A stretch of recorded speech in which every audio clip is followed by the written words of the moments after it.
हरे कृष्णा। आप सभी का स्वागत है हमारे YouTube चैनल पर। आप सभी का दिन शुभ हो। सबसे पहले आप सभी भक्तजनों को बल्कि एकादशी की ढेर सारी शुभकामनाएं।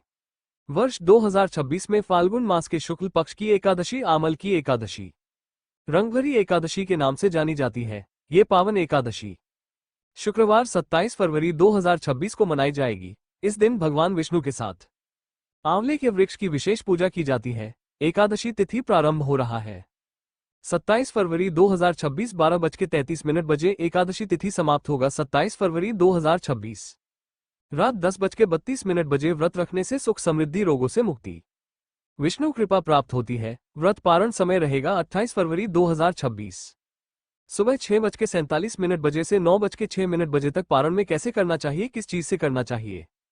तुलसी दल, जल और सात्विक भोजन अवश्य लें। इस दिन जप करें ओम नमो भगवते वासुदेवाय। कथा प्रारंभ करने से पहले हम लोग सुनेंगे हरे कृष्णा। फाल्गुन मास शुक्ल पक्ष की आमल की एकादशी का महात्म्य।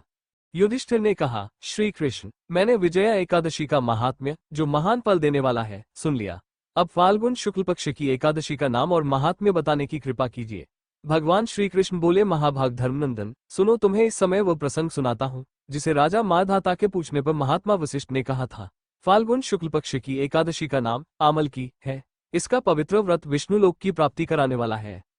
माधाता ने पूछा, द्विज श्रेष्ठ, ये आमल की कब उत्पन्न हुई, मुझे बताइए। वशिष्ठ जी ने कहा, महाभाग सुनो, पृथ्वी पर आमल की उत्पत्ति किस प्रकार हुई, ये बताता हूँ। आमल की महान वृक्ष है जो सब पापों का नाश करने वाला है। भगवान विष्णु के थूकने पर उनके मुख से चंद्रमा के समान कांतिमान एक बिंदु प्रकट हुआ। वो बिंदु पृथ्वी पर गिरा। उसी से आमल की, आंवले का महान वृक्ष उत्पन्न हुआ। ये सभी वृक्षों का आदिभूत कहलाता है। इसी समय समस्त प्रजा की सृष्टि करने के लिए भगवान ने ब्रह्मा जी को उत्पन्न किया। उन्हीं से इन प्रजाओं की सृष्टि हुई। देवता, दानव, गंधर्व, यक्ष, राक्षस, नाग तथा निर्मल अंतःकरण वाले महर्षियों को ब्रह्मा जी ने जन्म दिया। उनमें से देवता और ऋषि उस स्थान पर आए जहां विष्णुप्रिया आमल की का वृक्ष था। महाभाग, उसे देखकर देवताओं को बड़ा विस्मय हुआ। वे एक दूसरे पर दृष्टिपात करते हुए उत्कंठापूर्वक उस वृक्ष की ओर देखने लगे और खड़े खड़े सोचने लगे कि प्लक्ष, पाकर आदि वृक्ष तो पूर्व कल्प की ही भांति है, जो सब के सब हमारे परिचित हैं, किंतु इस वृक्ष को हम नहीं जानते। उन्हें इस प्रकार चिंता करते देख आकाशवाणी हुई, महर्षियों, ये सर्वश्रेष्ठ आमल की का वृक्ष है जो विष्णु को प्रिय है। इसके स्मरण मात्र से गोदान का फल मिलता है। स्पर्श करने से इससे दूना और फल भक्षण करने से तिगुना पुण्य प्राप्त होता है। इसलिए सदा प्रयत्न पूर्वक आमल की का सेवन करना चाहिए। ये सब पापों को हरने वाला वैष्णव वृक्ष बताया गया है। इसके मूल में विष्णु, उसके ऊपर ब्रह्मा, स्कंध में परमेश्वर भगवान रुद्र, शाखाओं में मुनि, टहनियों में देवता, पत्तों में वसु, फूलों में मरुदगण तथा फलों में समस्त प्रजापति वास करते हैं। आमल की सर्वदेवमयी बताई गई है। तारांकन, अतः विष्णु भक्त पुरुषों के लिए यह परम पूज्य है। ऋषि बोले, अव्यक्त स्वरूप से बोलने वाले महापुरुष, हम लोग आपको क्या समझे, आप कौन हैं? देवता हैं या कोई और? हमें ठीक ठीक बताइए। आकाशवाणी हुई, जो संपूर्ण भूतों के कर्ता और समस्त भुवनों के सृष्टा हैं, जिन्हें विद्वान पुरुष भी कठिनता से देख पाते हैं, वही सनातन विष्णु मैं हूँ। देवाधिदेव भगवान विष्णु का कथन सुनकर उन ब्रह्मकुमार महर्षियों के नेत्र आश्चर्य से चकित हो उठे। उन्हें बड़ा विस्मय हुआ। वे आदि अंतर्हित भगवान की स्तुति करने लगे। ऋषि बोले, संपूर्ण भूतों के आत्मभूत आत्मा एवं परमात्मा को नमस्कार है। अपनी महिमा से कभी च्युत न होने वाले अच्युत को नित्य प्रणाम है। अंतर्हित परमेश्वर को बारंबार प्रणाम है। दामोदर, कवि, सर्वज्ञ और यज्ञेश्वर को नमस्कार है। मायाप्ते, आपको प्रणाम है। आप विश्व के स्वामी हैं, आपको नमस्कार है।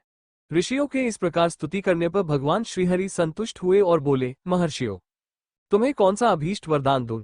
ऋषि बोले, भगवान, यदि आप संतुष्ट हैं तो हम लोगों के हित के लिए कोई ऐसा व्रत बतलाइए जो स्वर्ग और मोक्ष रूपी फल प्रदान करने वाला हो। श्री विष्णु बोले, महर्षियों, फाल्गुन शुक्ल पक्ष में यदि पुष्य नक्षत्र से युक्त द्वादशी हो तो वह महान पुण्य देने वाली और बड़े बड़े पातकों का नाश करने वाली होती है। द्विजवरों, उसमें जो विशेष कर्तव्य है उसको सुनो। आमल की एकादशी में आंवले के वृक्ष के पास जाकर वहां रात्रि में जागरण करना चाहिए। इससे मनुष्य सब पापों से छूट जाता और सहस्र गोदानों का फल प्राप्त करता है। विप्रगण, यह व्रतों में उत्तम व्रत है जिसे मैंने तुम लोगों को बताया है। ऋषि बोले, भगवान, इस व्रत की विधि बतलाइए, ये कैसे पूर्ण होता है? इसके देवता, नमस्कार और मंत्र कौन से बताए गए हैं? उस समय स्नान और दान कैसे किया जाता है? पूजन की कौन सी विधि है तथा उसके लिए मंत्र क्या है? इन सब बातों का यथार्थ रूप से वर्णन कीजिए। भगवान विष्णु ने कहा, द्विजवरों, इस व्रत की जो उत्तम विधि है उसको श्रवण करो। एकादशी को प्रातः काल दंत धावन करके ये संकल्प करे कि हे पुंडरीकाक्ष, हे अच्युत, मैं एकादशी को निराहार रहकर दूसरे दिन भोजन करूंगा। आप मुझे शरण में रखें। ऐसा नियम लेने के बाद पतित, चोर, पाखंडी, दुराचारी, मर्यादा भंग करने वाले तथा गुरुपत्नीगामी मनुष्यों से वार्तालाप न करे। अपने मन को वश में रखते हुए नदी में, पोखरे में, कुएं पर अथवा घर में ही स्नान करे। स्नान के पहले शरीर में मिट्टी लगाए। मृत्तिका लगाने का मंत्र अश्वक्रांते रथक्रांते विष्णुक्रांते वसुंधरे। मृत्तिके हर में पाप जनकोट्या समर्जितम वसुंधरे। तुम्हारे ऊपर अश्व और रथ चला करते हैं तथा वामन अवतार के समय भगवान विष्णु ने भी तुम्हें अपने पैरों से नापा था। मृत्तिके, मैंने करोड़ों जन्मों में जो पाप किए हैं, मेरे उन सब पापों को हर लो। स्नान मंत्र त्वम मातः सर्वभूतानैन जीवन तत्तु रक्षकम स्वेदजोद्भिज्जातिना रसाना पत्ये नमः स्नातोः सर्वतीर्थेषु हृदप्रस्रवणेषु च नदीषु देवखातेषु इदं स्नान तू में भवेत्। जल की अधिष्ठात्री देवी मातः, तुम संपूर्ण भूतों के लिए जीवन हो, वही जीवन जो स्वेद और उद्भिज जाति के जीवों का भी रक्षक है। तुम रसों की स्वामिनी हो, तुम्हें नमस्कार है। आज मैं संपूर्ण तीर्थों, कुंडों, झरनों, नदियों और देव संबंधी सरोवरों में स्नान कर चुका। मेरा ये स्नान उक्त सभी स्नानों का फल देने वाला हो। विद्वान पुरुष को चाहिए कि वो परशुराम जी की सोने की प्रतिमा बनवाए। प्रतिमा अपनी शक्ति और धन के अनुसार 1 या आधे मासे सुवर्ण की होनी चाहिए। स्नान के पश्चात घर आकर पूजा और हवन करे। इसके बाद सब प्रकार की सामग्री लेकर आंवले के वृक्ष के पास जाए। वहां वृक्ष के चारों ओर की जमीन झाड़ बुहार, लीप पोतकर शुद्ध करे। शुद्ध की हुई भूमि में मंत्रपाठ पूर्वक जल से भरे हुए नवीन कलश की स्थापना करे। कलश में पंचरल और दिव्य गंध आदि छोड़ दे। श्वेत चंदन से उसको चर्चित करे। कंठ में फूल की माला पहनाए। सब प्रकार के धूप की सुगंध फैलाए। जलते हुए दीपकों की श्रेणी सजाकर रखे। तात्पर्य ये कि सब ओर से सुंदर एवं मनोहर दृश्य उपस्थित करे। पूजा के लिए नवीन छाता, जूता और वस्त्र भी मंगाकर रखे। कलश के ऊपर एक पात्र रखकर उसे दिव्य लाजों, खीलों से भर दे। फिर उसके ऊपर सुवर्णमय परशुराम जी की स्थापना करे। विश्वकाय नमः कहकर उनके चरणों की, विश्वरूपिणे नमः से दोनों घुटनों की, उग्राय नमः से जांघों की, दामोदराय नमः से कटिभाग की, पद्मनाभाय नमः से उदर की, श्रीवत्सधरिणे नमः से वक्षस्थल की, चक्रने नमः से बाईं बांह की, गदिने नमः से दाहिनी बांह की, वैकुंठाय नमः से कंठ की, यज्ञमुखाय नमः मुख की, विश्वकनिधे नमः से नासिका की, वासुदेवाय नमः से नेत्रों की, वामनाय नमः से ललाट की, सर्वात्मने नमः से संपूर्ण अंगों तथा मस्तक की पूजा करे। ये ही पूजा के मंत्र हैं। तदनंतर भक्तियुक्त चित्त से शुद्ध फल के द्वारा देवाधिदेव परशुराम जी को अर्घ्य प्रदान करे। अर्घ्य का मंत्र इस प्रकार है। नमस्ते देवदेवेश जामदग्न्य नमोस्तुते। ग्रहणार्घ्य में दत्तमाम लिख्यायुत हरे। देवदेवेश्वर जमदग्न्यनंदन श्री विष्णु स्वरूप परशुराम जी, आपको नमस्कार है, नमस्कार है। आंवले के फल के साथ दिया हुआ मेरा यह अर्घ्य ग्रहण कीजिए। तदनंतर भक्तियुक्त चित्त से जागरण करे। नृत्य, संगीत, वाद्य, धार्मिक उपाख्यान तथा श्री विष्णु संबंधिनी कथा, वार्ता आदि के द्वारा वो रात्रि व्यतीत करे। उसके बाद भगवान विष्णु के नाम ले लेकर आमल की वृक्ष की परिक्रमा 108 या 28 बार करे। फिर सवेरा होने पर श्रीहरि की आरती करे। ब्राह्मण की पूजा करके वहां की सब सामग्री उसे निवेदन कर दे। परशुराम जी का कलश, 2 वस्त्र, जूता आदि सभी वस्तुएं दान कर दे और यह भावना करे कि परशुराम जी के स्वरूप में भगवान विष्णु मुझ पर प्रसन्न हो। तत्पश्चात आमल की का स्पर्श करके उसकी प्रदक्षिणा करे और स्नान करने के बाद विधिपूर्वक ब्राह्मणों भोजन कराए। तदनंतर कुटुंबियों के साथ बैठकर स्वयं भी भोजन करे। ऐसा करने से जो पुण्य होता है वह सब बतलाता हूँ, सुनो। संपूर्ण तीर्थों के सेवन से जो पुण्य प्राप्त होता है तथा सब प्रकार के दान देने से जो फल मिलता है वह सब उपर्युक्त विधि के पालन से सुलभ होता है। समस्त यज्ञों की अपेक्षा भी अधिक फल मिलता है, इसमें तनिक भी संदेह नहीं है। यह व्रत सब व्रतों में उत्तम। प्रिय भक्तजनों, अब एकादशी व्रत का संपूर्ण फल अर्जित करने के लिए सुनिए गारस माता अर्थात एकादशी माता की कथा। एक बार देवर्षि नारद जी बैकुंठ लोक को गए। वहां उन्होंने भगवान श्री लक्ष्मी नारायण जी को प्रणाम किया। फिर नारद जी ने श्री हरि से कहा, प्रभु अब धरती पर आपका प्रभाव कम हो रहा है। धर्म पर चलने वालों को कोई अच्छा फल नहीं मिल रहा। जो पाप कर रहे हैं उनका भला हो रहा है। तब श्री हरि कहने लगे, ऐसा नहीं है देवर्षि, जो भी हो रहा है सब नियति के कारण हो रहा है। श्री हरि की बात सुनकर नारद जी बोले, प्रभु मैं तो देख कर आ रहा हूं कि पापियों को तो अच्छा फल मिल रहा है, लेकिन भला करने वाले और धर्म के रास्ते पर चलने वाले लोगों को बुरा फल मिल रहा है। उन्हें दुख भोगने पड़ रहे हैं। भगवान ने कहा, देवर्षि कोई ऐसी घटना बताओ जिससे तुम्हें ये लग रहा हो। नारद जी कहने लगे, प्रभु अभी अभी मैं एक जंगल से आ रहा हूं। वहां पर एक गाय दलदल में फंसी हुई थी। कोई भी उसे बचाने वाला नहीं था। थोड़ी ही देर के बाद मैंने देखा कि एक चोर उधर से गुजरा। दलदल में फंसी हुई गाय को देखकर वो रुका तक रही नहीं, बल्कि उस गाय पर पैर रखकर वह दलदल से भरा हुआ गड्ढा लंघकर आगे निकल गया। आगे गया तो उस चोर को सोने की मोहरों से भरी एक थैली मिली। थोड़ी ही देर बाद वहां पर एक साधु महाराज आए। उन्होंने उस गाय को दलदल में फंसा देखा तो गाय को बाहर निकालने की पूरी कोशिश की और पूरी ताकत लगाकर आखिरकार उस गाय को निकाल लिया। गाय को बाहर निकालने के प्रयास में वह साधु महाराज खुद दलदल से लथपथ हो गए थे। जब वह साधु महाराज आगे बढ़े तो एक गड्ढे में गिर गए और उन्हें चोट लग गई। प्रभु अब आप ही बताइए ये कौन सा न्याय है। नारद जी की पूरी बात सुन लेने के बाद श्री हरि बोले, देवर्षि यह सही ही हुआ। जो चोर गाय पर पैर रखकर भाग गया था उसकी किस्मत में तो एक खजाना था, लेकिन उसके इस पाप के कारण उसे केवल कुछ मोहरे ही मिल पाए। वहीं उन साधु महाराज को गड्ढे में इसलिए गिरना पड़ा क्योंकि उनके भाग्य में उस समय मृत्यु लिखी हुई थी। लेकिन एक गाय को बचाने के कारण, दलदल से बाहर निकालने के कारण उनके पुण्य बहुत अधिक बढ़ गए और उनकी मृत्यु बस एक छोटी सी चोट में बदल गई। इंसान के कर्म से ही उसका भाग तय होता है देवर्षि, इसलिए अच्छे कर्म करना कभी भी नहीं छोड़ना चाहिए। श्री हरि की बात सुनकर देवर्षि नारद मुस्कुराते हुए और प्रभु को प्रणाम करते हुए नारायण नारायण कहकर प्रभु की रचाई हुई सृष्टि की अन्य लीलाएं देखने के लिए चल पड़े। प्रेम से बोलिए श्री लक्ष्मी नारायण भगवान की जय। अब सुनिए एकादशी माता की कथा। इस कथा को सुनने से ही एकादशी का व्रत पूरा माना जाता है। श्रोताओं, एक बार एक बूढ़ी माँ ने एकादशी का उपवास रखा। बड़े ही भक्ति भाव से वह एकादशी की पूजा किया करती थी। वे बूढ़ी हो चुकी थी।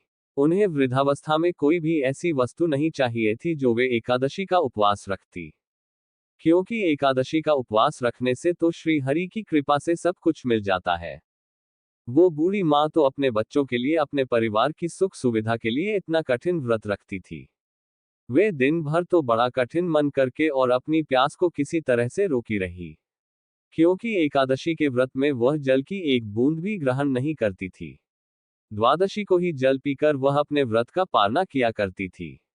दिन भर उन्होंने किसी प्रकार अपने मन को संयमित रखा, पूजा पाठ की, व्रत की कथा पढ़ी सुनी और फिर पंडित जी को मिट्टी के एक पात्र में भरकर पानी और मौसमी फल दान में दिए। दोना भरकर शक्कर भी वितरित की। उन्हें गर्मी के कारण बड़ी बेचैनी हो रही थी। एक तो निराहार और निर्जल रहकर उपवास रखा। उन्होंने सोचा कि चलो पानी में बैठूं, शायद थोड़ी शांति मिले। ये सोचकर वह पानी में बैठी रही। पानी से बार बार कुल्ला करती और मुंह हाथ धोती रही। तब कहीं जाकर उन्हें थोड़ा बहुत चैन मिला। एक तो धूप तेज की पड़ रही थी, इस कारण बूढ़ी माँ का मुंह सूखा जा रहा था। बूढ़ी माँ बड़ी बेचैन हो रही थी। एक तो बुढ़ापा, दूसरा ये भयंकर गर्मी। बुढ़ापे की तो स्थिति ही कुछ ऐसी होती है, बड़ी मुश्किल से धीरज बन पाता है। अब किसी प्रकार रो धोकर दिन कट पाया। अब बूढ़ी माँ के सामने पहाड़ सी लंबी रात थी, जिसका कट पाना बड़ा ही मुश्किल दिखाई दे रहा था। चारपाई पर पड़ी हुई बूढ़ी माँ को किसी प्रकार भी शांति नहीं मिल रही थी। बार बार प्यास के मारे गला सूख रहा था और वे इस प्रकार बेचैन होकर करवटें बदलती जा रही थी। कई बार उठकर वे घर के बाहर जाती फिर अंदर आ जाती। ना उन्हें घर के अंदर शांति मिल रही थी ना बाहर। वे पड़ी पड़ी एकादशी माता को याद करती रही और मन में ध्याती रही कि हे माता, आप मेरी लाज रखिएगा, आप ही मुझे शक्ति दीजिएगा ताकि मैं भली भांति आपका व्रत कर सकूं और ये पहाड़ सी रात सुकून से बीत जाए। प्यास के कारण बूढ़ी माँ की बेचैनी तो बढ़ ही रही थी। उन्होंने धैर्य रखने का बहुत प्रयास किया, लेकिन आखिरकार उनकी सहनशीलता की सीमा टूट गई और वे घबराकर प्यास के मारे एकदम चिल्ला पड़ी, बचाओ बचाओ। बूढ़ी माँ का चिल्लाना सुनकर उनके परिवार के सभी सदस्य उनके आसपास इकट्ठा हो गए और बूढ़ी माँ की चारपाई के पास पहुंच गए। सब बोले, अम्मा जी क्या हुआ, आपको क्यों चिल्ला रही हो? और जब आपसे व्रत नहीं रखा जाता तो इस बुढ़ापे में इतना कठिन व्रत क्यों कर रही हो? अम्मा जी, अगर शरीर में ताकत है तभी तो भक्ति हो पाएगी। आप पानी पी लीजिए। बूढ़ी माँ अपने परिवारजनों से बोली, मेरे तो प्यास के मारे प्राण ही निकले जा रहे हैं। जरा जल्दी से मेरी छाती पर ठंडे पानी का घड़ा तो रख दो। नातियों ने दौड़कर दादी की छाती पर ठंडे पानी का बर्तन रख दिया। तब कहीं जाकर उन्हें थोड़ा बहुत सुकून मिला, और जब सुकून मिला तो थोड़ी देर के लिए उन्होंने अपनी आंखें बंद कर ली। इधर एकादशी माता सोचने लगी, यह है तो बूढ़ी माँ, लेकिन बड़े नियम से मेरा व्रत रखती है, चलकर इनकी परीक्षा लेनी चाहिए। ऐसा विचार कर एकादशी माता आधी रात को मुर्गा बनकर कुकड़ों को करने लगी। मुर्गे की टेरस सुनकर बूढ़ी माँ जल्दी से उठी और बाहर जाकर आसमान की ओर निहारा, लेकिन आसमान में तो कहीं भी उन्हें सुबह का तारा दिखाई ही नहीं दिया। अब वे सोचने लगी कि फिर यह मुर्गा भला क्यों और कैसे बोल गया। एक तो उन्हें प्यास लग रही थी, अब थोड़ा बहुत उनका मन भी बेचैन होने लगा। आखिरकार उन्होंने ये दृढ़ निश्चय किया कि अब तो मैं इस व्रत को पूरा करके ही छोड़ूंगी, फिर चाहे व्रत पूरा होने तक मेरे प्राण ही क्यों ना निकल जाए। मन में ऐसा पक्का निश्चय कर वह वापस चारपाई पर आकर लेट गई। थोड़ी ही देर के बाद एकादशी माता ने उनकी फिर से परीक्षा लेनी चाहिए, तो वह एक छोटी सी कन्या का रूप धरकर गिलास में मीठा पानी लेकर उनके सिरहाने खड़ी हो गई और जोर से बोली, दादी जी सवेरा हो गया है, आप हाथ मुंह धोकर शरबत पी लीजिए। पहले तो शरबत का भरा हुआ गिलास देखकर बूढ़ी माँ का मन ललचाने लगा। प्यास के मारे गला जो सूख रहा था, किंतु अचानक उन्हें याद आया कि उनका तो एकादशी का उपवास है। फिर उन्होंने सोचा कि अभी तो वे किसी भी तरह से यह शरबत नहीं पी सकती, और फिर वे चुपचाप वापस अपनी चारपाई पर लेट गई। जैसे ही उनकी आंख लगी तभी उन्हें एहसास हुआ कि मानो किसी ने उन्हें पानी से भरे हुए कुएं में पटक दिया हो। वे बहुत देर तक उस कुएं में हाथ पांव चलाती रही, लेकिन इस बीच उन्होंने अपने मुंह में पानी की एक बूंद भी नहीं जाने दी, क्योंकि उनका एकादशी का उपवास जो था और वे पक्के निश्चय के साथ अपना व्रत पालन करती रही। थोड़ी ही देर में उन्हें ऐसा लगा मानो सामने आग जल रही हो। आग के कारण बड़ी भारी गर्मी लगने लगी। प्यास के मारे उनके प्राण निकलने लगे, लेकिन इतना सब होने के बाद भी बूढ़ी माँ ने पानी की एक बूंद भी नहीं पी। वे तो बस चारपाई पर बैठी बैठी एकादशी माता का ध्यान करती रही। अब सवेरा होने में बस कुछ ही समय है, ये जानकर वे बड़ी तसल्ली के साथ इधर उधर घूमने लगी। एकादशी माता अब तक ये बात अच्छी तरह से समझ गई कि इन बूढ़ी माँ को किसी भी प्रकार से अपने व्रत से नहीं टाला जा सकता। वे उनके सत्य व्रत को भली भांति समझ गई थी। अब सवेरा हो गया तो बूढ़ी माँ ने स्नान किया, भगवान श्री हरि का पूजन किया, फिर एकादशी माता की कथा सुनी, ब्राह्मणों को दक्षिणा देकर भोजन कराया, तब कहीं जाकर उन्होंने जल ग्रहण किया। कन्याओं को भोजन कराने के बाद बूढ़ी माँ ने फिर स्वयं भोजन किया, और उस श्रेष्ठ व्रत के प्रभाव से बूढ़ी अम्मा की आयु में वृद्धि हो गई। उनकी आयु बढ़ गई, उनका घर परिवार हरा भरा हो गया। अब उनके घर में किसी भी चीज का कोई अभाव नहीं रहा। उनका घर हर प्रकार के सुख साधनों से भर गया। नाती नातिन से उनका घर भर गया, और वे उसी दिन से 12 महीने की एकादशी का व्रत करने लगी। एकादशी माता के व्रत के पुण्य प्रताप से इस संसार में हर प्रकार के सुख भोग कर वह बूढ़ी माँ अंत में भगवान श्री हरि के धाम को चली गई। जैसे एकादशी माता ने उन बूढ़ी माँ को और उनके परिवार को हरा भरा किया, वैसे ही हे एकादशी माता हम सभी की मनोकामनाएं पूर्ण कीजिएगा। प्रेम से बोलिए श्री लक्ष्मीनारायण भगवान की जय। एकादशी माता की जय। ओम जय एकादशी, जय एकादशी, जय एकादशी माता। विष्णु पूजा व्रत को धारण कर शक्ति मुक्ति पाता। ओम जय एकादशी माता, तेरे नाम गिनाऊं देवी, भक्ति प्रदान करनी। गण गौरव की देनी माता, शास्त्रों में वर्णी। ओम जय एकादशी माता। मार्गशीर्ष के कृष्ण पक्ष की उत्पन्ना, विश्वतारिणी जन्मी। शुक्ल पक्ष में हुई मोक्षदा, मुक्तिदाता बन आई। ओम जय एकादशी माता। पौष के कृष्ण पक्ष की सफला नामक है। शुक्ल पक्ष में होए पुत्रदा, आनंद अधिक रहे। ओम जय एकादशी माता। नाम शक्तिला माघ मास में कृष्ण पक्ष आवे। शुक्ल पक्ष में जया कहावे, विजय सदा पावे। ओम जय एकादशी माता। विजया फागुन कृष्ण पक्ष में शुक्ला आमल की। पापमोचनी कृष्ण पक्ष में चैत्र महाबली की। ओम जय एकादशी माता। चैत्र शुक्ल में नाम कामदा, धन देने वाली। नाम वोधिनी कृष्ण पक्ष में वैसाख माह वाली। ओम जय एकादशी माता। शुक्ल पक्ष में होय मोहिनी अपरा ज्येष्ठ कृष्ण पक्षी। नाम निर्जला सब सुख करनी, शुक्ल पक्ष रखी। ओम जय एकादशी माता। योगिनी नाम आषाढ़ में जानो, कृष्ण पक्ष करनी। देवशयनी नाम कहायो, शुक्ल पक्ष धरनी। ओम जय एकादशी माता। कामिका श्रावण मास में आवे, कृष्ण पक्ष कहिए। श्रावण शुक्ला होय पवित्र आनंद से रहिए। ओम जय एकादशी माता। अजा भाद्रपद कृष्ण पक्ष की, परिवर्तिनी शुक्ला। इंद्र आश्चिन कृष्ण पक्ष में, व्रत से भवसागर निकला। ओम जय एकादशी माता। पापांकुशा है शुक्ल पक्ष में, आप हरनहारी। रमा मास कार्तिक में आवे सुखदायक भारी। ओम जय एकादशी माता। देवोत्थानी शुक्ल पक्ष की दुखनाशक मैया। पावन मास में करुण विनती पार करो नया। ओम जय एकादशी माता। परमा कृष्ण पक्ष में होती जन मंगल करनी। शुक्ल मास में होए पद्मिनी दुख दारिद्र हरनी। ओम जय एकादशी माता। जो कोई आरती एकादशी की भक्ति सहित गावे, जन गुर्दित स्वर्ग का वासा निश्चय वह पावे। ओम जय एकादशी माता। भाइयों और बहनों, जो भी श्रद्धालु इस पावन अमल की एकादशी व्रत कथा को सच्चे मन से सुनता या पढ़ता है, उस पर भगवान श्रीहरि की विशेष कृपा बनी रहती है। उसके जीवन के समस्त कष्ट दूर होते हैं, पापों का नाश होता है और घर में सुख शांति समृद्धि तथा मंगल का वास होता है। भगवान विष्णु आप सभी की मनोकामनाएं पूर्ण करे, आपके परिवार में सदैव प्रेम और आनंद बना रहे। यदि आपको ये कथा अच्छी लगी हो तो वीडियो को लाइक जरूर करें, अपने परिवार और मित्रों के साथ इसे अधिक से अधिक शेयर